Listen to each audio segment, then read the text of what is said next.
Save तो हो जाता है। उधर साइड का बटन दब गया। तो जोड़ने में सबसे ज्यादा तकलीफ है। 1 घंटा का वीडियो रहेगा, 3 घंटा में जुटेगा।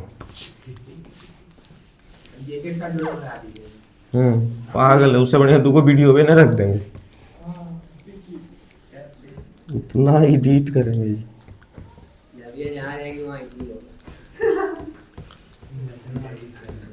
अभी गाली निकला था तुम्हारे नाम का। क्या हो सकता है गेस करो बोल रहा है। Question number 4। A piece of wire of resistance R is cut lengthwise into 3 identical parts. एक वायर जिसका रेजिस्टेंस कितना है, R है, इसको 3 आइडेंटिकल रेसिस्टर्स 3 आइडेंटिकल पार्ट्स में कट कर दिया गया। 3 आइडेंटिकल पार्ट्स में कट करने का क्या मतलब है कि तीनों जो वायर, ये जो वायर था इसको इक्वल भाग में डिवाइड कर दिया गया। 3 आइडेंटिकल पार्ट्स में, ठीक है, मतलब 1 2 3 भाग में बट गया। अच्छा, क्या रेसिस्टेंस जो है वो डायरेक्टली प्रोपोर्शनल होता है लेंथ का? कैसे? ये फॉर्मूला हमको पता है, क्योंकि R बराबर क्या होता है, रो L by A. R denominator में भी है और L भी क्या है, डिनोमिनेटर में। जो दोनों चीज डिनोमिनेटर में रहता है उन दोनों को हम लोग डायरेक्टली प्रोपोर्शनल बोलते हैं, या फिर जो दोनों चीज न्यूमरेटर में रहता, डिनोमिनेटर में रहता है उसको भी डायरेक्टली प्रोपोर्शनल। एक न्यूमरेटर में है, लेफ्ट साइड वाला चीज न्यूमरेटर में है और राइट साइड वाला चीज डिनोमिनेटर में अगर है तब बोलते हैं इनडायरेक्टली प्रोपोर्शनल, तब बोलते हैं इनवर्सली प्रोपोर्शनल। ठीक है क्या? ठीक है, तो R और L क्या है, सेम, ऊपर और ऊपर, मतलब डायरेक्टली प्रोपोर्शनल। मतलब अगर जो लेंथ चेंज होगा, लेंथ अगर बढ़ेगा तो रेजिस्टेंस भी बढ़ जाएगा, लेंथ घटेगा तो रेजिस्टेंस भी घट जाएगा। अब देखो, ये R is cut lengthwise to 3 identical part, 3 बराबर पार्ट में डिवाइड किया गया है ना, तो जो नया वाला रेजिस्टेंस है वो क्या हो जाएगा, R/3। नया वाला रेजिस्टेंस क्या हो जाएगा, R/3। These parts are then connected in parallel, और ये तीनों पार्ट पैरेलल में कनेक्ट कर दिया गया। मतलब ये R/3, R/3, R/3 ऐसे। अभी बताए थे आइडेंटिकल रेसिस्टर अगर है तो पैरेलल में कनेक्ट कर दिया गया है तो डिवाइड कर देना है। तो R/3 को कितना से डिवाइड कर देंगे जी, 3 से। तो 3 से 3 तुम लोग काट दोगे। देखो R/3 और डिवाइड को क्या लिख देंगे, इनटू, और 3 के नीचे कुछ नहीं तो क्या 1, 3/1 को क्या लिख देंगे, 1/3। क्या हो गया, R/9। लेकिन ये देखो क्या बोलते हैं, if equivalent resistance of this combination is R', मतलब ये जो वैल्यू तुम लाए हो किसका वैल्यू लाए हो, R' का। जो पैरेलल में कनेक्ट करने के बाद तुम्हारा जो वैल्यू आएगा उसी को ये क्या बोला है, R'। अब बोलता है R/R' निकालो। क्या निकालने बोल रहा है, R/R'। तो R को ऊपर में R रहने देते हैं, R' का हमारे पास कुछ वैल्यू आया है, कितना आया है, R/9। R को रहने देते हैं, फिर डिवाइड हुआ है किससे, R/9 से। R/9 मतलब उल्टा कर देंगे, क्या हो जाएगा, ये 9/R। R से R कट गया, क्या हो गया, 9। देखो तो, ठीक है। फिजिक्स में डर इसीलिए लगता है क्योंकि इसमें मैथ ही रहता है। हाँ, ठीक है, आगे बढ़ते हैं। Electric bulb is rated 220 volt 11 watt. The resistance of its filament when it glows with the power supply of 220 volt is. अच्छा, जब बल्ब को सीरीज में कनेक्ट किया जाता है, किसमें कनेक्ट किया जाता है, सीरीज, तो सबका करंट सेम होता है। सीरीज में सबका करंट क्या होता है, सेम। अगर पहले बल्ब को 2 एम्पियर का करंट मिल रहा है तो उसमें सारा बल्ब को 2 एम्पियर का करंट मिल जाएगा जब सीरीज में होगा तो। लेकिन क्या पैरेलल में, लेकिन क्या वोल्टेज के साथ भी वही चीज होता है, नहीं। वोल्टेज में जो जितना सारा बल्ब है सभी बल्ब का वोल्टेज को ऐड किया जाता है तब टोटल वोल्टेज। या फिर ऐसे बोलो, यहां से हम 20 वोल्ट का एक पावर सप्लाई दे रहे हैं, 20 वोल्ट का सप्लाई दे रहे हैं, और यहाँ पे अगर जो 10 बल्ब है और सब एक ही रेसिस्टेंस वाला बल्ब है, एक जैसा रेसिस्टेंस सभी बल्ब के पास है, तो सबको कितना कितना चला जाएगा, 2 2 2, तब ना 2 दाएं के 20 वोल्ट हो जाएगा, 2 दाएं के 20 वोल्ट पहुंच जाएगा। सबको 2 2 वोल्ट अगर देंगे और 10 कितना है, 10 बल्ब है तो टोटल जोड़कर कितना वोल्ट हो गया, 20 वोल्ट। वही क्वेश्चन ये है, बोलता है पावर सप्लाई हम कितना कर देंगे जी, 200 20 वोल्ट का देंगे तो resistance of its filament when it glows with the power supply कितना, तो रेसिस्टेंस कितना होगा, ठीक है। और सभी बल्ब भी क्या है 200 220 वोल्ट का। देखते हैं यहां से, अच्छा वो जो हमें भी बता रहे थे सीरीज वगैरह इसमें कुछ नहीं लिखा हुआ है, नहीं तो ये तो दूसरा क्वेश्चन हो गया, ठीक है। अभी ये नॉर्मल फॉर्मूला वाला क्वेश्चन है, क्या पूछ रहा है, इलेक्ट्रिक बल्ब का पावर दिया हुआ है V और 11 वाट है। हेलो, क्या यहां पे हमको ऐसा बताया कि कौन पावर है कौन वोल्टेज है, नहीं बताएगा, वो उसका यूनिट से तुमको डिसाइड करना पड़ेगा कि कौन क्या है। तो पावर कितना, ये वाट किसका यूनिट है, पावर का, पावर हो गया 11 वाट। वोल्टेज दिया मतलब पोटेंशियल डिफरेंस को V से लिखते हैं, ये किसका वैल्यू हो गया 220। बोलता है रेसिस्टेंस क्या होगा, क्या बोलता है रेसिस्टेंस क्या होगा। तो क्या पावर का फॉर्मूला हम लोग V और R वाला कुछ फॉर्मूला जानते हैं, कुछ देर पहले लिखे थे, क्या लिखे थे, V² upon R, V² upon R। Power का वैल्यू क्या होता है 11, V² मतलब 220 गुना 220 अपॉन R का वैल्यू कितना है, R का वैल्यू नहीं मालूम, ये निकालना है, ठीक है। तो R बराबर क्या हो जाएगा 220 गुना 220 और बटा R इधर भेज दिया, 11 इधर भेज दिए, 11 नीचे, 11 दूनी 22, रेसिस्टेंस बराबर 22 दूनी 44 और 2 0 4400।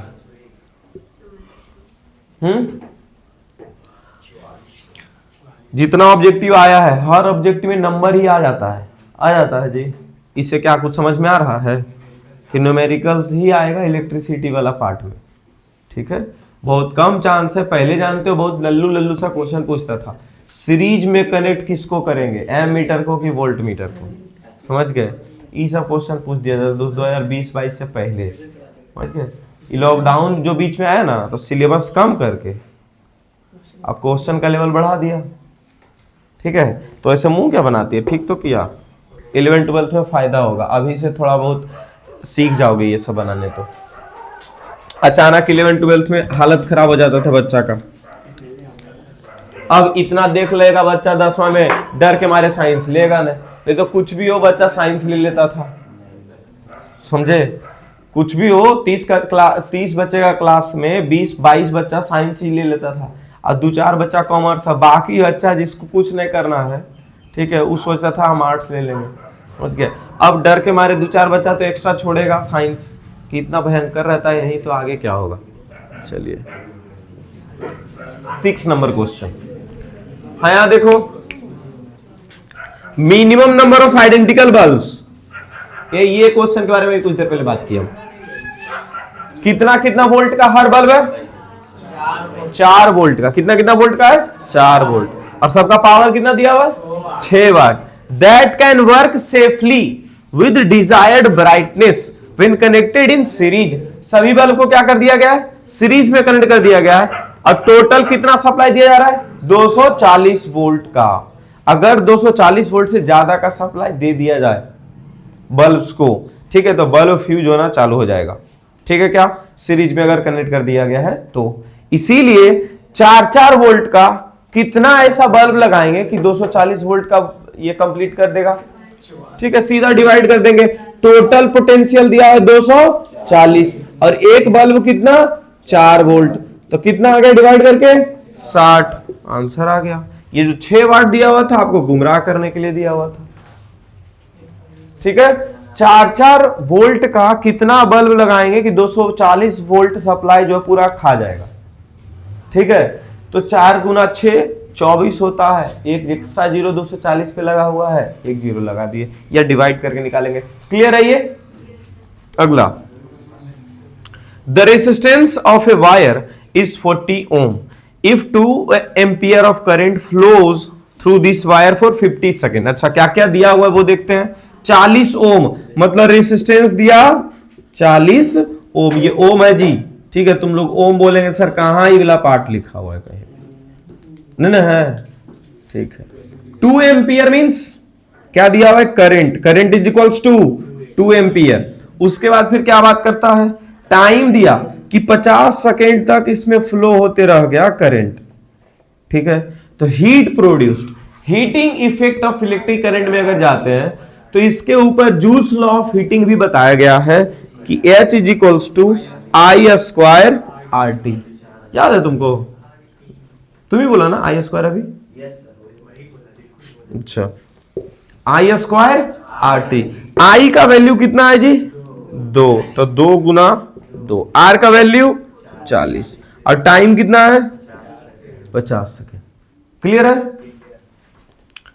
2 दूनी 4, 4 चौके 16, 16 पचे 80, 80 हो गया। और उसके बाद कितना जीरो एक्स्ट्रा है? 2 जीरो, 2 जीरो और लगा देते हैं, ये क्या आ जाएगा?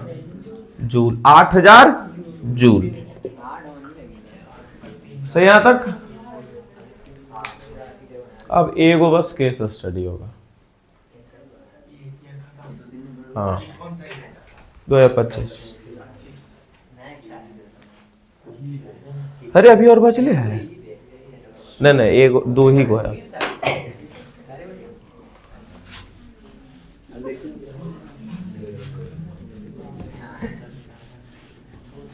मिनिमम एक क्वेश्चन, हेलो, हर साल मिनिमम एक क्वेश्चन, अगर 5 नंबर वाला में या फिर केस स्टडी क्वेश्चन जिस साल जिसके सेट में आ जाता है उसका ऑब्जेक्टिव में एक क्वेश्चन दिखता है, समझ गए? जिसके सेट में 5 नंबर वाला या फिर केस स्टडी वाला क्वेश्चन नहीं रहेगा इलेक्ट्रिसिटी का, उसके सेट में 2 नहीं तो 3 ऑब्जेक्टिव दिख जाएगा, समझ गए? तो अगर 3 ऑब्जेक्टिव दिख गया, समझ जाना केस स्टडी सब नहीं है। तो ऑब्जेक्टिव दे या फिर केस स्टडी दे, समझे, दोनों का लगभग चीज सेम ही रहेगा। ऑब्जेक्टिव दे या केस स्टडी, क्योंकि वहां भी 1 नंबर का क्वेश्चन पूछता है, तो ऐसा ही क्वेश्चन कुछ पूछेगा। 2 नंबर वाला क्वेश्चन में और 3 नंबर और 5 नंबर क्वेश्चन में एकाएक का क्वेश्चन में कुछ लिखने का पार्ट देगा, अब बाकी में तो न्यूमेरिकल्स ही रहेगा। कोई एक पार्ट में लिखने वाला पार्ट दे देगा, समझ गए? कोई एक जगह। पहले न्यूमेरिकल्स कम आता था, फिक्स रहता था पहले का न्यूमेरिकल्स, 6 से 7 नंबर, 25 नंबर में से मैक्सिमम 8 नंबर का न्यूमेरिकल्स आता था, समझ गए? ये जो पैटर्न चेंज किया, इसको सब न्यूमेरिकल ज्यादा देने लग गए इसमें। चलिए इधर देखते हैं अब question number 8। In case of wire of same resistivity, wire क्या कर रही है तुम? वायर सेम रेसिस्टिविटी, बंद करो। वायर का सेम रेसिस्टिविटी मतलब वायर सेम तरह का होगा, सेम मटेरियल का बना हुआ होना मतलब सेम रेसिस्टिविटी, या सेम रेसिस्टिविटी मतलब सेम वायर के बारे में बात किया जा रहा है, ठीक है? उसके बाद फिर the resistance of the wire will be maximum, resistance wire का मैक्सिमम कब होगा? If diameter and length of the wire respectively are, अगर डायमीटर और वायर का लेंथ क्या क्या हो सकता है, डायमीटर और वायर का लेंथ क्या क्या हो सकता है, उसके लिए तुमको बताना है कि मैक्सिमम किस जगह पे होगा। यहां देखो, डी को हम लोग क्या बोल रहे हैं? एरिया, डायमीटर बोल रहे हैं, डी को क्या बोल रहे हैं? डायमीटर, और एल को एरिया। अच्छा, एल को लेंथ। डायमीटर के हिसाब से एरिया का फॉर्मूला क्या होता है जी? डायमीटर के हिसाब से एरिया, अगर डी दिया हुआ है तो हमारा रेडियस क्या हो जाएगा? D by 2। रेडियस क्या हो जाएगा? D by 2। तो एरिया का फॉर्मूला क्या होता है? Pi R square, pi into R मतलब डी बाई 2 का स्क्वायर, मतलब पाई डी अपॉन 4। नॉर्मल अगर डी के हिसाब से एरिया देखा जाए पाई डी बाई 4। अगर हम रेसिस्टेंस निकाले नॉर्मल डी और नॉर्मल एल के हिसाब से तो क्या हो जाएगा? Rho L by A. Rho L का वैल्यू क्या है भाई? एल का वैल्यू एल दिया हुआ है, कैपिटल एल, और ए का वैल्यू क्या दिया हुआ है? पाई डी बाई 4, मतलब 4 रो एल बटा पाई डी। ये रेडियस नॉर्मल के ऊपर, मतलब ये अगर ये कैपिटल डी और कैपिटल एल है तो रेडियस कुछ इस तरह का होगा, ठीक है? अगर जो लेंथ को 4 से डिवाइड कर दिया जाए और डायमीटर को 2 से, डायमीटर को किससे? 2 से, और लेंथ को 4 से, तो देखो 4 गुना, इसी पे आप रखते जाइए, फॉर्मूला पे सबको रखते जाओ से। ये तो फर्स्ट ऑप्शन का आंसर ये है, सेकंड ऑप्शन का आंसर क्या हो जाएगा? 4 गुना रो गुना एल के जगह पर क्या लगा देंगे? एल बाई 4, ये 4 से 4 कट जाएगा। उसके बाद फिर पाई डी है तो पाई की जगह पाई, इंटू डी के जगह क्या लगा देंगे, डी बाई टू, ये टू इधर गुना हो जाएगा। तो लास्टली तुमको क्या दिख रहा है, सिर्फ 2 का गुना दिख रहा है एक्स्ट्रा। कितना का गुना दिख रहा है, और इसमें तो 4 का गुना था, इसमें कितना गुना था जी 4 का, इसमें कितना गुना दिख रहा है 2 का, देखो ना 2, फिर रो एल बटा पाई डी बच रहा है। मतलब सेकेंड ऑप्शन तो ऐसे ही कट गया फर्स्ट और सेकंड के बीच में। अब आते हैं थर्ड ऑप्शन पे, इसी में फिर से पुट करो आर बराबर 4 गुना रो के जगह रो, एल के जगह क्या यूज करना 8, एरिया की जगह डी बाई 3, एल के जगह क्या यूज करना एल बाई 6, और बटा डी के जगह क्या यूज करना डी बाई 3, तो बटा 3 के जगह 3 नीचे नहीं लिख करके ऊपर लिख देंगे, 4 तिया 12, और नीचे में क्या है 6, 3 दूनी 6, 2 दूनी 4, तो यहां भी आर कितना आ रहा है rho L by D, 2 rho L by D, ये भी 2 ही गुना है, सबसे ज्यादा तभी भी फर्स्ट ऑप्शन है, तो ये भी अभी कट के रह गया। ऑप्शन नंबर डी पे चलते हैं, ठीक है, ये भी नहीं होगा।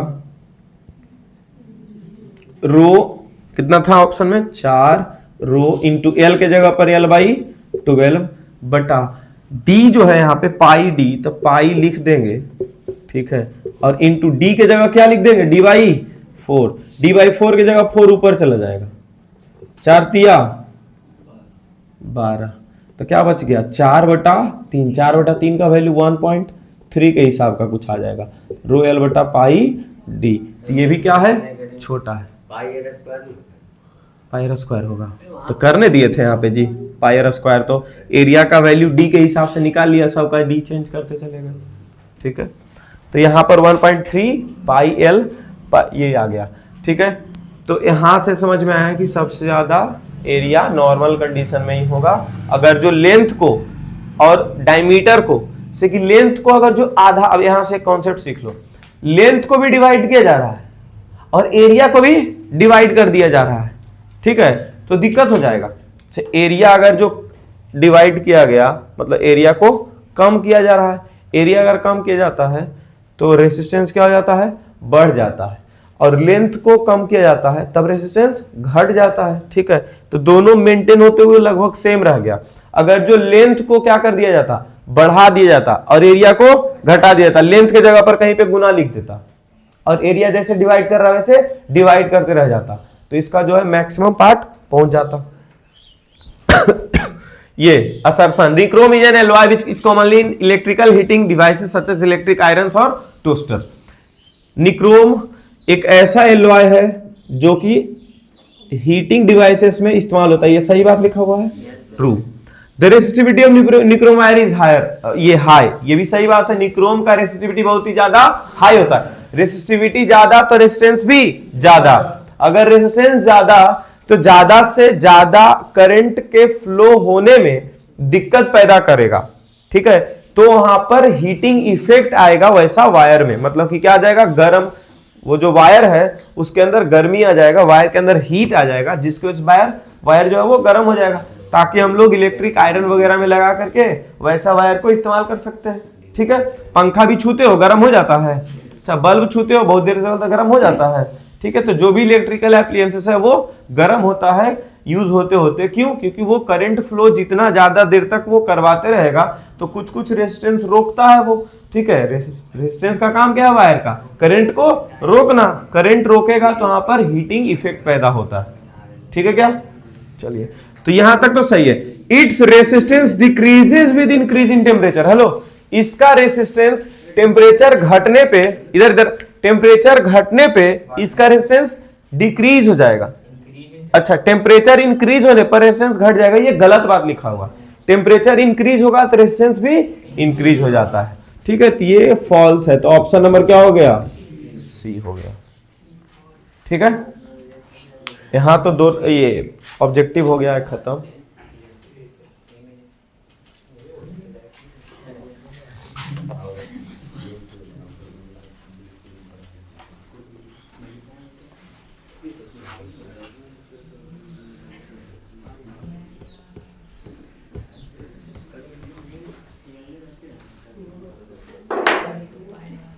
यहां आ गया यहां से 2 मार्क्स, ठीक है। Wire of resistance R is cut into 3 equal parts. अभी जो बताए थे वही क्वेश्चन आएगा, ऑब्जेक्टिव वाला ही, ठीक है, अलग अलग साल दोनों होगा question. A wire of resistance R is cut into 3 equal parts. अगर 3 इक्वल पार्ट में वायर को कट किया गया, यहाँ पर क्या स्ट्रेच किया गया वायर को? नहीं, वायर को कट किया। वायर को कट करेंगे तो क्या वो पतला वायर हो जाएगा? नहीं, लंबा था छोटा हो जाएगा। तो अगर 3 बराबर भाग बांटा गया तो जो नया रेसिस्टेंस है वो क्या हो जाएगा? R/3। क्या हो जाएगा? R/3। R/3 3 वो हो जाएगा। अरे हो जाएगा, 3 से डिवाइड किया गया, वायर को 3 बराबर भाग बांटा गया तो रेजिस्टेंस भी 3 बराबर भाग में बढ़ जाएगा। अगर 6 ओम का रेजिस्टेंस है, हेलो, अगर 6 ओम का रेजिस्टेंस है एक वायर में, उसको 3 भाग में काट दिया गया तो 2 ओम 2 ओम 2 ओम तीनों का हो जाएगा, ठीक है। उसके बाद फिर if these 3 parts are then joined in parallel, ये तीनों पार्ट को क्या कर दिया गया? पैरेलल में ज्वाइन कर दिया गया है। पैरेलल में अगर ज्वाइन किया जाएगा तीनों पार्ट्स को तो क्या हो जाएगा? यहां से नया वाला जो R डैश है क्या हो जाएगा? पैरेलल में ज्वाइन किया गया तो R/3 और डिवाइड बाई क्या हो जाएगा? 3 होगा कि नहीं होगा? ठीक है, R/3 और इंटू, देखो ये ऊपर में एक फ्रैक्शन है, नीचे में फ्रैक्शन का कमी है, कुछ भी नहीं नीचे में, तो क्या लिख दो? 1। और 3/1 को उल्टा करके गुना कर दो तो क्या हो जाएगा? R dash equivalent R/9। Calculate the total resistance of the combination of form. तो टोटल रेजिस्टेंस कितना आ गया? R/9, ठीक है, समझ में आ गया। लेकिन ये ऐसे करके डिवाइड नहीं करेंगे, वो ऑब्जेक्टिव के लिए था, सब्जेक्टिव में ये चीज हम लोग नहीं करते। सब्जेक्टिव में अब देखो ऐसे बनाएंगे, 1/R इक्विवेलेंट बराबर 1/R1 प्लस 1/R2 और प्लस 1/R3। अब देखो 1/R1 है, मतलब जो R1 था, R2 था, R3 था, उसका रेसिप्रोकल कर दो। हेलो, 1/R1 है तो इसका रेसिप्रोकल 1/R2 है, मतलब इसका 1 समथिंग मतलब रेसिप्रोकल। तो R/3 को हम लोग क्या लिख देंगे? 3/R। फिर क्या लिख देंगे? 3/R। और फिर क्या लिख देंगे? 3/R। सबका एलसीएम में तो R ही है, 3 + 3 + 3 क्या आ गया? 9/R। ये 1/R इक्विवेलेंट है, ये 1 क्या है? R equivalent. अगर R इक्विवेलेंट निकालेंगे तो इसको उल्टा कर देंगे, R/9 ऐसे। डिफाइन इलेक्ट्रिक पावर हो जाएगा, डिफाइन इसका, ठीक है। उसके बाद when do we say that power consumed in electric circuit is 1 watt. क्या ये तुम्हारा नोट्स में डिफाइन 1 वाट लिखा हुआ है? Define 1 watt, define 1 ampere, define 1 volt, define 1 coulomb, सब लिखा हुआ है क्या? हाँ, तो वहां से ये वाला पार्ट पक्का बोलते थे ना कि ये क्वेश्चन इंपॉर्टेंट है, डिफाइन 1 वाट वाला। एक साल में हर साल एक क्वेश्चन ये फिक्स रहता है फिजिक्स में, ठीक है। डिफाइन 1 और किसी का यूनिट लिख देगा, 1 वाट या 1 वोल्ट चैप्टर 1 से, ठीक है। तो देखो डिफाइन इलेक्ट्रिक पावर, इसको जब डिफाइन करेंगे तो कितना मार्क्स मिलेगा? 1। और फिर 1 वाट को डिफाइन, जैसे ये कुछ भी लिखा लास्ट में 1 वाट लिखा, समझ जाना डिफाइन करने के लिए बोला है, ठीक है। तो 1 वाट को डिफाइन कर देंगे, उस पर कितना मिल जाएगा? 1 मार्क्स। आगे बढ़े, हम लोग ज्यादा न्यूमेरिकल्स के ऊपर ही फोकस कर रहे हैं, क्योंकि लगभग चीज जो तुमसे पूछने वाला है वो नोट्स में मिल जाएगा, ठीक है।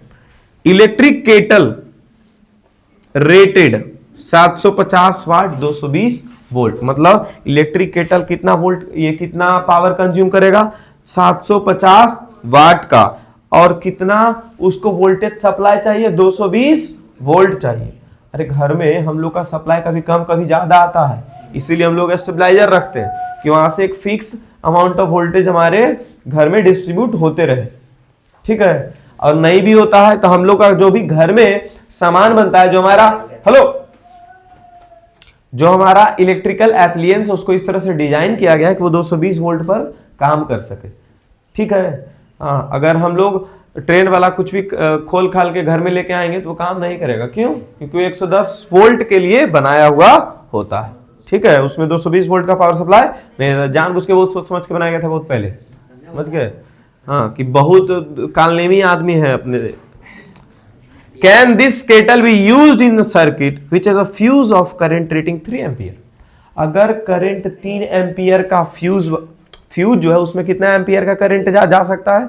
3 एम्पियर का। क्या 3 एम्पियर वाला फ्यूज जो है इलेक्ट्रिक केटल में लगाया जा सकता है? ये अब पूछ रहा है, ठीक है। अगर फ्यूज जितना इलेक्ट्रिक केटल का करंट होगा, जितना इलेक्ट्रिक केटल में करंट फ्लो होता होगा, उस करंट से थोड़ा बहुत ज्यादा अगर जो इलेक्ट्रिकल फ्यूज का वैल्यू आएगा, करंट का वैल्यू आएगा, तब तो सही है, थोड़ा बहुत ज्यादा आना चाहिए, बराबर या बराबर से कम नहीं। थोड़ा भी ज्यादा अगर आ जाएगा तब हम लोग वैसा फ्यूज को यूज कर सकते हैं। अगर ज्यादा यूज नहीं है, ये अगर ज्यादा करंट का वैल्यू नहीं आएगा तो हम लोग वैसा फ्यूज यूज नहीं करेंगे, क्योंकि फ्यूज में जैसे ही करंट पास होगा तो वो मेल्ट कर जाएगा। ठीक है, यहां पर इसका हम लोग क्या निकाल लेते हैं सबसे पहले, करंट।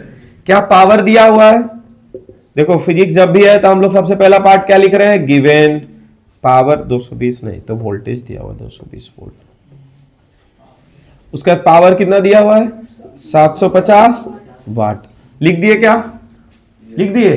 तो यहां से हम लोग पावर का फॉर्मूला को जानते हैं, V इंटू आई जानते हैं। अरे बहुत सारा फॉर्मूला जानते हैं, लेकिन जो दिया हुआ रहेगा उसके हिसाब से, जैसे कि यहाँ पावर और V लिखा हुआ है, और हमको चाहिए करंट, क्योंकि ये करंट से कंपेयर करना है, ये 3 एम्पियर वाला करंट से क्या करना है, कंपेयर करने से हमको चाहिए करंट। तो सोचो जिस वैसा पावर का फॉर्मूला जिसमें V भी है और I भी है, तब ना समझ में आएगा कि कौन सा क्वेश्चन, कौन सा फॉर्मूला लगेगा। तो पावर का वैल्यू कितना है 750, और वोल्टेज कितना है 220, और इनटू आई 750 बटा 220 बराबर क्या आ गया, आई।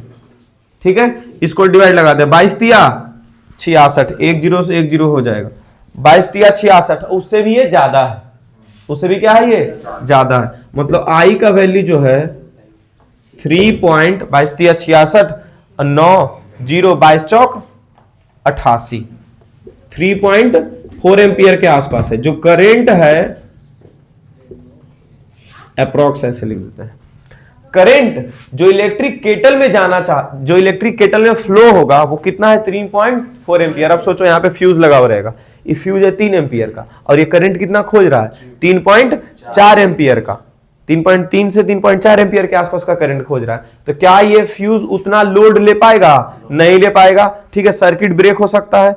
ठीक है, इसके वजह से इतना, इससे कम का फ्यूज तो नहीं लगाएंगे, जो भी फ्यूज लगाएंगे उसका करंट जो है वो 3.4 एम्पियर से ज्यादा झेलने की क्षमता होना चाहिए। ठीक है, तो जितना इलेक्ट्रिक केटल का करंट, जितना पास होना चाहिए इलेक्ट्रिक करंट के केटल में, ठीक है, उससे ज्यादा का फ्यूज लगाना है। तो यहां पर लिखा give reason for your answer, तो यहां पर हम लिखेंगे the kettle used in the circuit which has a fuse of current 3 ampere, can this kettle be used? लिखेंगे no, the kettle will not be used a fuse which has a rating of 3 ampere because kettle requires 3.4 ampere, so fuse should be minimum of more than 3.4 ampere। जो fuse होगा वो 3.4 ampere से ज्यादा का होना चाहिए। Slightly more than लिख देंगे, मोर देन मतलब अब ऐसा कि 10 एम्पियर लगा दिए,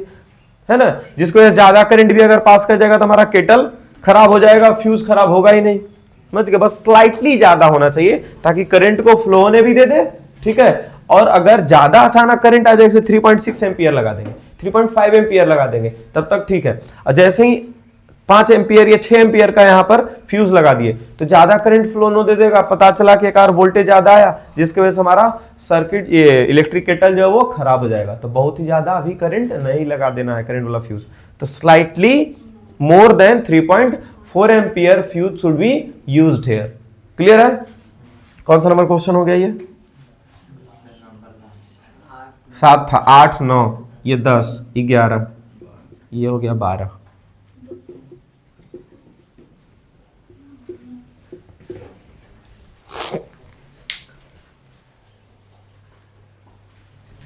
कितना टाइम हुआ है? 8:50 होता है बताना। और जो भी बच्चा है वो कल से 7:20 से ट्यूशन है। 30 से अगर 1 सेकेंड या 1 मिनट भी लेट हो, ठीक है, तो फिर पिटा जाएगा। ठीक है, और अगर ऐसा हुआ कि 30 सेकेंड लेट या चलो 5 मिनट लेट हुआ तो सर से पिटा जाएंगे, तो आज नहीं जाते कल जाते हैं, तो अगला दिन आएगा तो उसका लिए पिटाएगा कि पिछला दिन एब्सेंट क्यों था। ठीक है, तो आना तो जरूरी ही है, समझे? अब पिटाना भी जरूरी है, कोई बड़ी बात नहीं है पीट जाना। ठीक है, क्योंकि 10th के बाद बहुत मुश्किल से तुम लोग मार खाओगे, ठीक है, गाली खाओगे तुम लोग, लेकिन सेटर बंद करके सबके मार्क्स समझा? वैसे थोड़ी ना, जो जब गलती करेगा सब, समझे क्या? जितना तुमको, हेलो, तुम्हारे साथ जितना मारपीट होना है वो 10th तक ही होना है। 10th के बाद जो है मारपीट बंद हो जाता है, उसके बाद फिर बात से चलता है, समझ गए? तुम लोग अब इतना निर्लज हो चुका है कि कोई बात बोलता है तो कोई उपाय नहीं है, लेकिन जो प्रोफेसर होता है ना, वो बात से भी नेक्स्ट लेवल तक पहुंचे हुए होते हैं। छोटा छोटा बात पे वो सीधा बोलेंगे कि तुमको सेमेस्टर एग्जाम में हम देख लेंगे। कॉपी तुम भले 80 नंबर का लिखल रहेगा, तुमको तुम्हारा औकात नहीं, 25 नंबर ज्यादा दे देंगे और तुम कुछ खोखेगा भी नहीं उनके सामने, फेल कर देंगे, तुमको कुछ नहीं कर पाएगा। जहां तक कि 500 रुपये एक्स्ट्रा फॉर्म का फी लगेगा कि एक सब्जेक्ट में फेल किए हैं तो उसका पैसा भर करके फिर से एग्जाम देना है। तो क्या करेगा प्रोफेसर को? हाँ, बस वही चीज, वो सब ठीक है। घूस मतलब कि प्रेम से बात करना, डिसिप्लिन में रहना, जितना हम बोल रहे हैं उतना तुम सुनो, फालतू अपना दिमाग नहीं लगा, यस सर नो सर, बस उतना ही, समझ गए? मतलब चमचा बन के रहेगा, मार्क्स मिलेगा, तुम ठीक ठाक से पास होते रहेगा, नहीं बन के रहेगा, ठीक है, जिंदगी नरक बना दिया जाएगा, भले ही तुम कितना तेज पढ़ने में क्यों ना हो, समझ गए? बॉम्बे के एक हमारे टीचर ही सुनाए थे, बॉम्बे के एक प्रोफेसर थे, आईआईटी बॉम्बे में और आईआईटी मद्रास में बहुत टॉप क्लास का बच्चा जाता है, ठीक है, तो सबको लगता था फर्स्ट ईयर में जो भी जाता उसको लगता है हम शेर है, प्रोफेसर मेरे सामने क्या है, ठीक है? बाबू, प्रोफेसर जो तुमको पढ़ा रहा है वो भी अपने टाइम का गोल्ड मेडलिस्ट होगा सब, समझ गए? तभी वो उस जगह पे पढ़ा रहा है, ठीक है? औकात नाप दिया तुरंत, अगर क्वेश्चन तुम छोड़ दिया उस पे भी नंबर कटेगा, तुम बना दिया क्वेश्चन और अगर गलत बना उस पे तो कटेगा ही कटेगा, समझ गए? पता चला माइनस में मार्क्स आ रहा है, सब्जेक्टिव पेपर था उसमें ऐसे किया गया था, समझ गए? और तो और क्या किया गया कि 2 घंटा पेपर, देखो ह्यूमिलिएशन कितना पीक पर लेकर के गया, बोला 2 घंटा पहले पेपर दो, नहीं बना बोला जाओ घर नाश्ता वास्ता करके और फिर 1 घंटा ब्रेक और फिर देना पेपर, समझा? हाँ, जहां खोज के लाना है आंसर, समझ गए? अब आज के 10 साल 15 साल पहले की बात है, तो उस टाइम मोबाइल तो था नहीं, तो बुक से कितना जल्दी खोज लेगा कोई भी आंसर, समझ गए? 1 घंटा में, चलो बहुत बच्चा जो खाएगा नहीं, बोले क्या खाएंगे, पहले जो ह्यूमिलिएशन हो रहा है उसका जवाब तो दे, बुक तक क्वेश्चन नहीं निकाल पाएगा और नहीं बना पाया, लगभग बच्चा फेल। तब ना समझ में आता, फर्स्ट ईयर में जो बच्चा जाता है ना उसको लगता है हम इतना मेहनत करके हमसे ज्यादा थोड़ी जानता है टीचर, समझ गए? उसके वजह से वो अपना जो ताकत है ना वो वहाँ का प्रोफेसर दिखा दिए, समझे? तो सबसे कोई पंगा वंगा नहीं लो, वही ठीक है। मूवी में जितना दिखाता है ना कि ये कर दिया वो कर दिया, तो उसका वो नहीं दिखाता है 4 साल पास हुआ कि नहीं हुआ, दिखाता है, समझ गए? पता चला उसका डिग्री, प्रोफेसर शुभम बता रहा था कि प्रोफेसर बोल रहा था कि हर सेमेस्टर हर बैच में 1 ना 2 बच्चा का हम ये डिग्री खा जाते हैं। डिग्री खा जाने का मतलब उसको डिग्री देते नहीं, पास ही नहीं करते हम एकदम, मतलब कि जब आएगा सेमेस्टर के हम सब हर बार उसको फेल कर देंगे, समझ गए? तो डिग्री नहीं मिलेगा। डिग्री नहीं अगर जो तुमको मिलेगा, तो अगर तुम्हारा ताकत है कि पैकेज तुम 10 लाख का उठा ले, 12 लाख का उठा ले, तुमको 6 लाख का पैकेज मिलेगा, 7 लाख का पैकेज मिलेगा, समझ रहा है कितना? अब 6 लाख का पैकेज मतलब 50,000 महीना नहीं होता, 35,000 30,000 महीना होता। 35,000 30,000 महीना बेंगलोर जैसा ठीक ठाक शहर में जाएगा, 35,000 में तुम्हारा 20,000 रूम रेंट रहेगा, हो गया, समझे? तो नहीं तो फिर नाली जैसा जगह में रहेगा, ठीक है? हर जैसे बाजार समिति के बारे में जानते हो वो पटना में, ठीक है, कितना लो क्लास, मतलब कि बहुत बढ़िया जगह भी अगर जो है, ठीक है, उस शहर में तो लो क्लास जगह भी होता है। जैसे कि नवादा में लो क्लास जगह कहाँ है? यही है जहां हम लोग रह रहे हैं। रेंट है इधर जी 3,000 साढ़े 3,000 रुपये रेंट है, बहुत तो 4,000 रुपये रेंट है कि नहीं है? कितना होना चाहिए मिनिमम? 6,000 रुपये होना चाहिए कि नहीं होना चाहिए नवादा के हिसाब से? हम खुद रेंट पे रह रहे हैं, लेकिन हम ये बात बोल रहे हैं कि कम है, ज्यादा लो। कह दो 2 महीने बाद तो अपना घर बन जाएगा। 2 महीना का, अभी 1 महीना। अब वो भी सोचेंगे ना, एक ह्यूमैनिटी होता है ना कि 1 महीने के लिए क्या ही बढ़ाएंगे।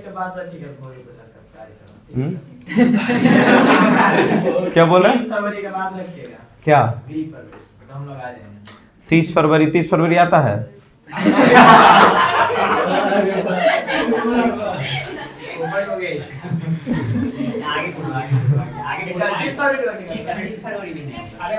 एक मार्क्स के लग गए। चलो इधर इधर देखो।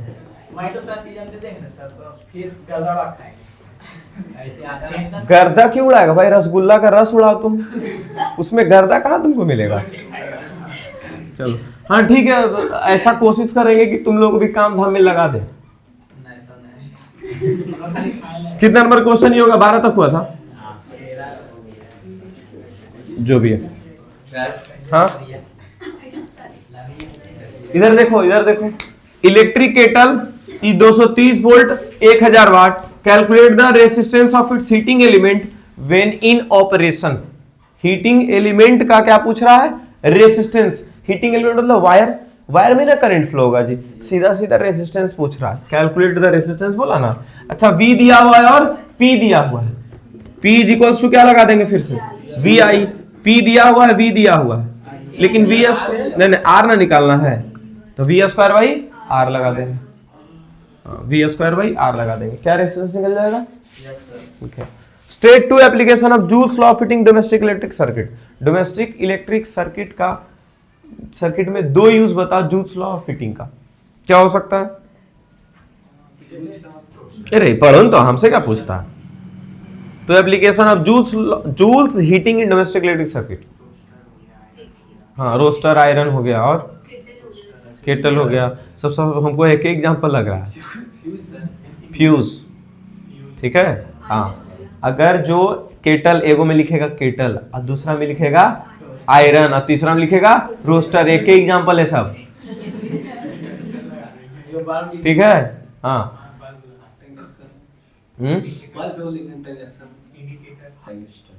सीधा हाँ टंगस्टन लिख सकते हैं। सीधा हम लोग क्या लिखेंगे एक एग्जांपल में? तो लिखेंगे कि पहला एप्लीकेशन में क्या लिख देंगे कि इसमें electrical devices like kettle, toaster, iron, water heater, ये सब चीज लिख देंगे। अच्छा दूसरा नंबर लिखेंगे सेफ्टी डिवाइस लाइक फ्यूज। इसका दूसरा एप्लीकेशन क्या है? सेफ्टी। फ्यूज के बारे में थोड़ा सा एडजेक्टिव बताएंगे उसका। फ्यूज क्या है? सेफ्टी डिवाइस, तो लिखेंगे safety device like fuse is used, ठीक है। चलिए कल क्योंकि हम एक कॉपी चेक कर रहे थे तो रितिका का कॉपी में हमको ऐसा दिख रहा था कि दो यूजर्स किसी चीज का पूछे हुए थे। हाँ ये कॉस्टिक सोडा या किसी का, तो पहला हम लिखती है सोप इंडस्ट्री, हाँ वॉशिंग सोडा या जो भी है, पहला हम लिखते हैं सोप इंडस्ट्री, दूसरा लिखते हैं ग्लास इंडस्ट्री। बताओ एक लाइन का दो बना दिए। सोप एंड ग्लास इंडस्ट्री होता है ना, तो ऐसे उसको एक ही कंसीडर किया जाएगा, ठीक है। चलो यहां देखो, establish the relationship between commercial unit of electric energy, commercial unit of electric energy and the SI unit of electric energy. Commercial unit क्या होता है? किलोवाट आवर, और एसआई यूनिट क्या होता है? जूल। एसआई यूनिट क्या होता है? जूल, जिसको हम लोग वाट सेकेंड बोलते हैं। क्या बोलते हैं? वाट सेकेंड बोलते हैं, ठीक है। अब यहाँ पे दोनों के बीच में रिलेशनशिप लगाते हैं। तो पहले तो एनर्जी का फॉर्मूला लिखेंगे। क्या फॉर्मूला होता है? पावर इनटू टाइम, ठीक है। पावर का जो एसआई यूनिट है वो क्या है? वाट, और टाइम का एसआई यूनिट क्या है? सेकेंड। तो ये क्या हो गया? वाट इनटू सेकेंड। तो अगर जो एसआई यूनिट ऑफ एनर्जी लिखा जाए तो क्या हो जाएगा? वाट इनटू सेकेंड, और वाट इंटू सेकेंड जो है किसके बराबर हो जाएगा? जूल के। तो कितना जूल हो गया? 1 जूल। कितना जूल हो गया? इसको 1 जूल बोलेंगे। अरे वाट इंटू सेकेंड बराबर क्या हो गया? 1 जूल। 1 वाट 1 सेकेंड 1 जूल, ठीक है। लेकिन इसी को हमको कहां तक कन्वर्ट कर देना है? Commercial unit of electrical energy. अब अगर हम बात करें commercial unit of electrical energy का, तो उसका जो है यूनिट क्या होता है? Kilowatt hour. क्या होता है? Kilowatt hour. किलो मतलब 1000, वाट मतलब वाट रहने देते हैं क्योंकि वाट तो यहां भी है, और आवर को सेकंड में कन्वर्ट करते हैं। तो 1 आवर में 60 मिनट, और 60 मिनट में कितना सेकंड? तो गुना 60 और कर दिए, तो 6 छक 3600, और फिर 3 जीरो और वाट इंटू सेकेंड। तो दोनों के बीच में क्या रिलेशन हो गया? ये किसका वैल्यू आया है? ये किलोवाट आवर का, ये किसका आया है? वाट सेकेंड का। किलोवाट आवर किसको बोलते हैं? Commercial unit of energy.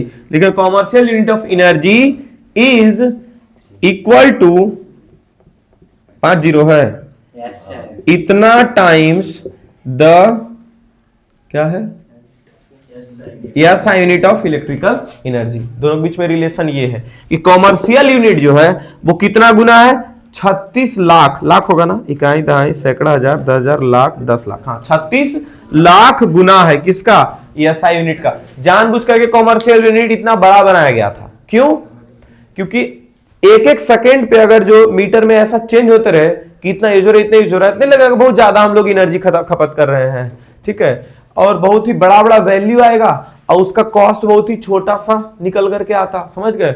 इसीलिए हम लोग 36 लाख वाट सेकेंड जितना यूज करते हैं तब उसका एक यूनिट होता है और उसका हम लोग लगभग 7 या 8 रुपया पे करते हैं, ठीक है। कितना, 36 लाख वाट सेकेंड। तुम सोचो वाट सेकेंड ही हमारा यूनिट रह जाता कॉमर्शियल वाला तो क्या हो जाता, 36 लाख यूनिट, उसको क्या बोला जाता है उस टाइम पे, 36 लाख यूनिट। और 36 लाख यूनिट की वजह से 7 से 8 रुपए पे करना पड़ता, कितना खराब लगता कि लाखों में बिल आ रहा है, आप पे कर रहे हैं रुपया में, ठीक है। और शुरुआत में जब आज के 50-100 साल पहले इसके बारे में बात जब किया जा रहा होगा तब तो पैसा से भी कम पैसा में भी इसका बिल आता होगा, समझ गए। इसी और बहुत ही कम टाइम में ये बार बार यूनिट चेंज होते रहेगा, हर सेकंड यूनिट चेंज हो जाएगा, ऐसा इतना छोटा यूनिट रहेगा वाट सेकंड। तो वाट सेकंड बहुत ही छोटा यूनिट है, जूल बहुत ही छोटा यूनिट है, वाट सेकंड को हम लोग क्या बोलते हैं, जूल, बहुत ही छोटा यूनिट है। और ऐसा ऐसा 36 लाख वाट सेकंड या 36 लाख जूल मिल जाता है तब जाकर के एक यूनिट ऑफ इलेक्ट्रिक एक यूनिट ऑफ कॉमर्शियल एक कॉमर्शियल यूनिट बनाता है। कॉमर्शियल यूनिट जो उसमें दिख रहा होगा, क्या मीटर सबको दिख रहा है, मीटर में एक जगह लाल कलर का बत्ती दिख रहा है, लाल कलर का बत्ती नहीं, उसी मीटर में जो ऐसे बीच में जगह है उसमें लाल कलर का ऐसे ब्लॉक बना हुआ होगा, उसको छोड़ दो तो बाकी जो पार्ट है वही हमारा यूनिट है, ठीक है। जो लाल कलर में होगा, जैसे यहां देखो 3 और 6 ऐसे ऐसे बहुत सारा डब्बा बना हुआ होगा, है क्या, लास्ट में एगो लाल कलर का डब्बा होगा, लास्ट में क्या लाल, ई लाल वाला डब्बा मत पढ़ो, इधर वाला पढ़ो सब। ये लाल वाला डब्बा पॉइंट में चलता है, जैसे ये देखो अगर जो यहाँ पे 22 होगा तो 22.6, 22.7, 22.8 ऐसे बढ़ेगा 22.9 और उसके बाद डायरेक्ट यहाँ क्या हो जाएगा 23 और फिर ये वाला पार्ट हो जाएगा 0, ऐसे बढ़ते जाता है। तो एक यूनिट इधर नहीं बढ़ रहा है, ये वाला यूनिट है, ये वाला पॉइंट है, 0.1, 0.2, 0.3 इधर ऐसे बढ़ते रहता है, ठीक है, ठीक है। चलिए अगला क्या है, determine the total resistance of parallel combination. जो पैरेलल कॉम्बिनेशन है 3 रेसिस्टेंस का, इसका टोटल रेसिस्टेंस निकालो, निकल जाएगा क्या, ये तो इजी है। टोटल रेसिस्टेंस निकालना है, क्या कर देगा, 3 से डिवाइड कर देगा, नहीं, अलग अलग है, डिवाइड नहीं करेंगे, क्या करेंगे 1/R इक्विवेलेंट बराबर 1/2, 1/4, 1/6, 6 4 2 कैल्शियम 12, 2 6 12, 4 तिया 12, 6 दूनी 12, 6 3 9 और 2 11/12, 1/R इक्विवेलेंट बराबर क्या आ गया 11/12, R इक्विवेलेंट क्या हो जाएगा 12/11, उल्टा कर देंगे, ठीक है। अच्छा ठीक, चलो यहां से अब अगला दिन कर लेंगे, ठीक है, क्योंकि एक ईयर का तो कम से कम हमको कंप्लीट कर लेना है। और तो और क्वेश्चन जो भी आज करवाए हैं सब लोग फिर से बना लोगे, ठीक है, ये सब क्वेश्चन जो करवाए हैं, क्योंकि लगभग क्वेश्चन कौन सा है, न्यूमेरिकल्स है, ठीक है। जहां पर नहीं बनेगा वहां पर पेज बर्बाद करें, 2 से 3 बार अटेम्प्ट दें उस क्वेश्चन को, क्लियर है क्या, ठीक, हाँ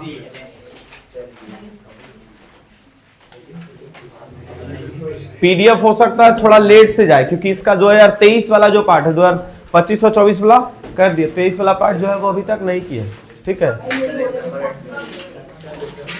शाम हो सकता है, हाँ उसके पहले जो कुछ और रिवीजन बचा हुआ है वो कर लो, फॉर्मूला नहीं याद होगा वो कर लो, शाम इसको रात में 1-1.5 घंटा पढ़ लेना, 2 घंटा जो भी है, ठीक है। और ट्रिग्नोमेट्री भी कुछ बनाना होगा वो भी पढ़ लेना। कई नंबर ऐड करवाएगा तुम्हें,